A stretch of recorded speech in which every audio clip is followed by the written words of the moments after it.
Hello and welcome to the Olympic flag, first presented in 1914 for the 20th anniversary of the Olympics by French educator Pierre Baron de Coubertin, who'd also helped with the development of the modern Olympic movement.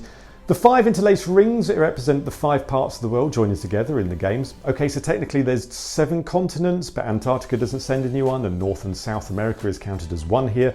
The colours, including white, were from all the nations' flags in existence at the time. The flag is also symbolic in that the opening ceremonies of both the Summer and the Winter Olympics is raised at the main venue. An oath is taken by specially chosen participants who hold the flag in their left hand and raise their right during the oath. And at the end of the Games, the flag is lowered in the main venue, handed over to the president of the IOC, who in turn hands it to the organisers of the next game.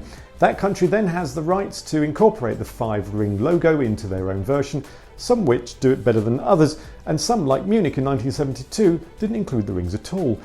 The Olympic flag overseeing the union of nations through sport.